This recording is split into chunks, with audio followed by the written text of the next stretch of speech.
Shalom Aleichem. This week we're going to start a fresh new book, the book of Shemot, Parashat Shemot, and we're going to see a powerful message when the Almighty revealed himself to Moshe Rabbeinu in the burning bush, but he's not being destroyed. He's just on fire, but he's not totally burning.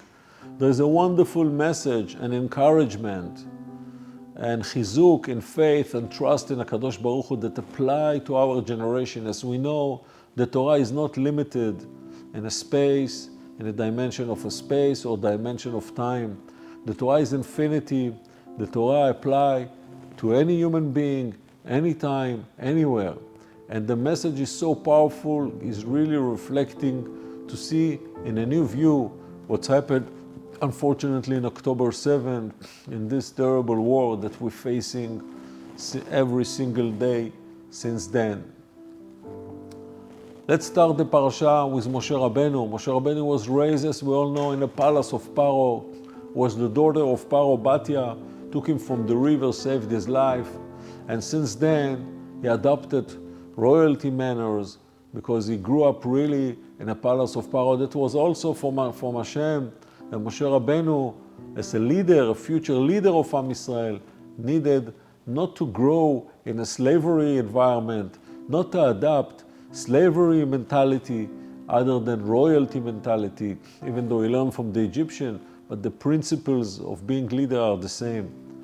So Moshe Rabbeinu, any other human being maybe would enjoy being in a palace and separated from the slavery of his brother, but not Moshe Rabbeinu.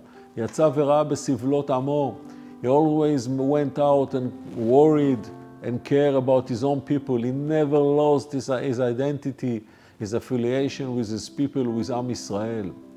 Then one time he saw the Egyptian soldiers, is abusing a Jewish person. Moshe Rabbeinu needed to kill the Egyptian soldier at that time.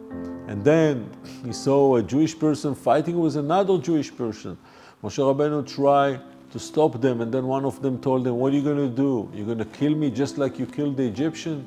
Then Moshe Rabbeinu realized that there's a Lashon Hara, the speaking about what happened, and actually he is in a very delicate and very dangerous situation. So he decided to escape and save his life in Midian with Yitro. Over there he found his wife, Tzipora, and he made a Jewish home in Midian.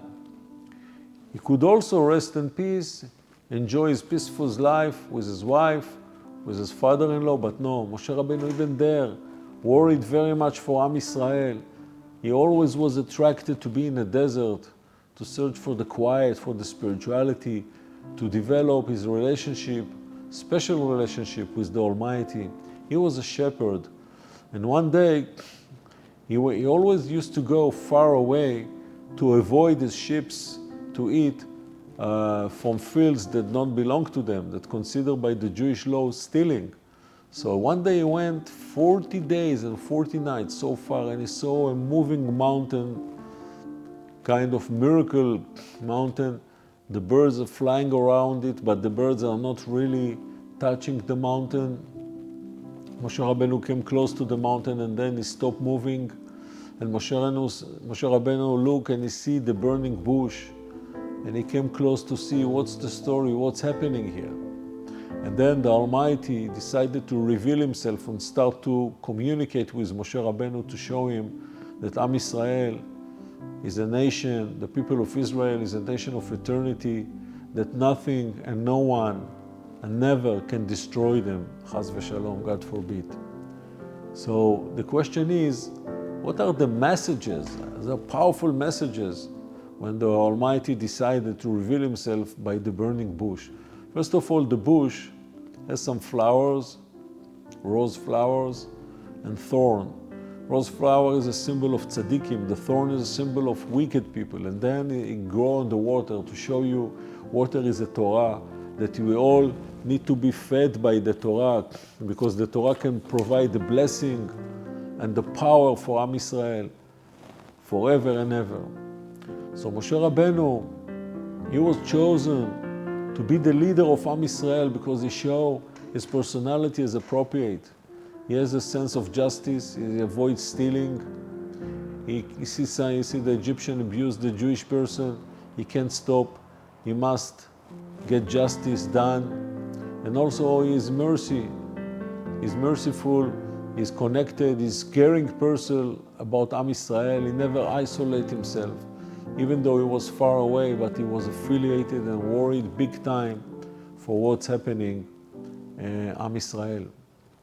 Now, Rabbi Yehoshua ben Korcha, a non-Jewish person, a Gentile, asked Rabbi Yehoshua ben Korcha, why did HaKadosh Baruch Hu reveal himself to Moshe Rabbeinu by a burning bush? Why bush? He could just communicate with Moshe Rabbeinu with no intermediate between them, just directly. So what is the message? So the message is, Moshe Rabbeinu had a dark vision in his mind, worried very much, couldn't see really solution for this terrible slavery of Am Yisrael. As we know, Paro used to slaughter 150 babies every morning and another 150 babies in the evening. And the slavery was extremely difficult upon Am Yisrael. So Moshe Rabbeinu worried, and he didn't see a solution. So Hashem is telling him, look, the fire are the enemies of Am Yisrael. They hate us so much. But the bush is Am Yisrael. It's not burning really. The fire cannot really destroy the bush.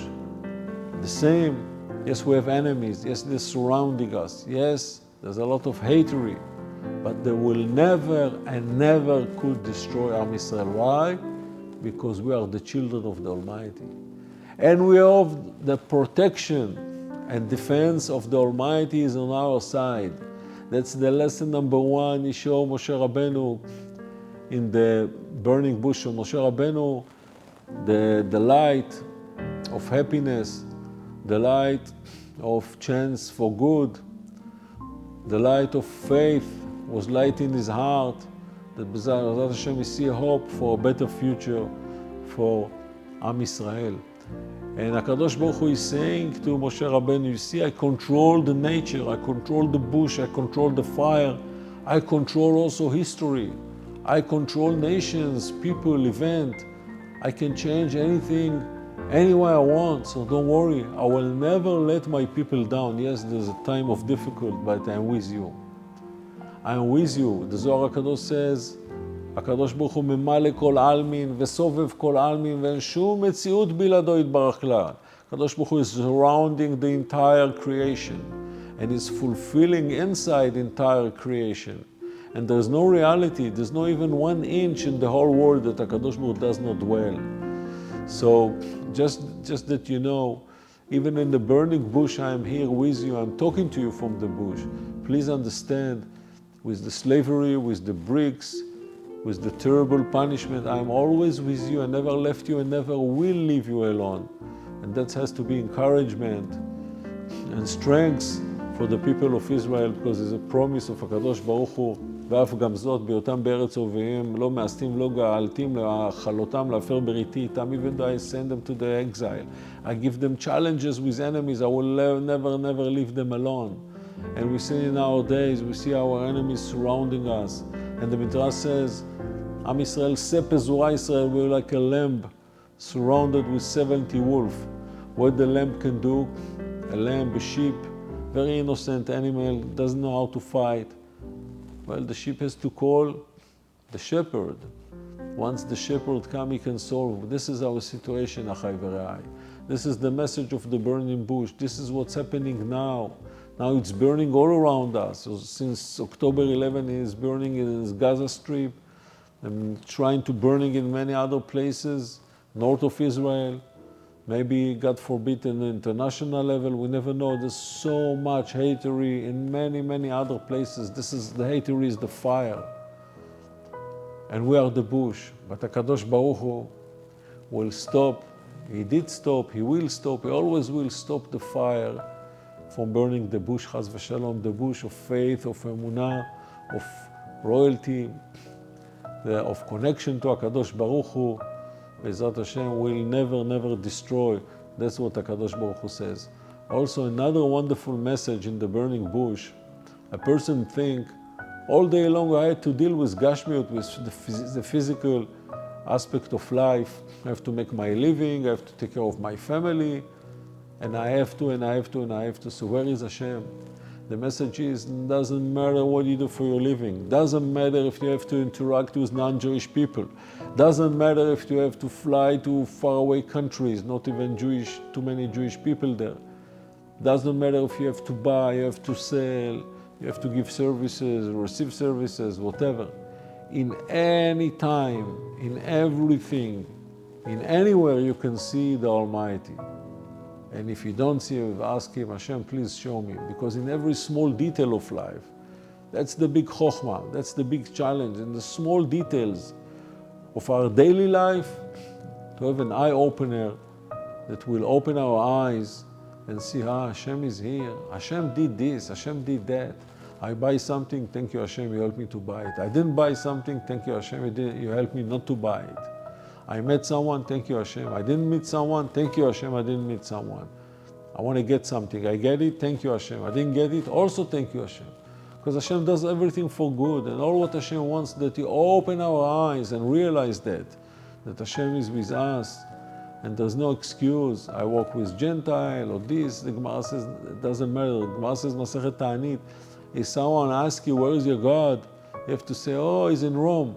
Rome is a symbol of impurity, of something being far away from Hashem, but even there, in fact, Chachamim is saying, Mashiach is sitting on the floor somewhere in Rome, and his body is full of injuries and waiting for the mission. It's a symbol, it doesn't have to be physically Rome.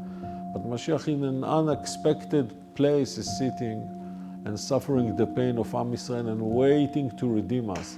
So we have to understand, just like Am Yisrael went to Egypt to redeem all the sparks of holiness that had been captured by the impurity since the sin of first Adam, the days of Bereshit.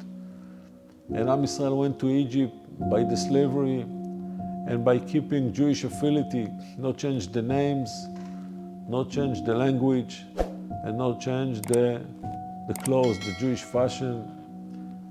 That's all. Jewish identity kept them from being totally lost as a nation, as a people of HaKadosh Baruch Hu, as a people of the Almighty. So Bezat Hashem, by the 210 years of slavery, they redeem all the sparks of holiness that Hashem wanted them to redeem, because this exile, this pain, this suffering, this slavery was for a reason. And they fixed something and they corrected something in their own neshama and in the entire creation. So they get, when Hashem says it's the time to leave, they left Egypt extremely quickly. The same thing with us now. We're actually in Israel, outside Israel. We're doing the mitzvot, we're learning the Torah, we're in a process of redeeming more and more sparks of holiness. And then when Hashem says, that's it, the job is done, enough is enough, in a blink of an eye, we're going to see Mashiach and Geula Shlema, Bimera be'amenu, Amen ve'amen.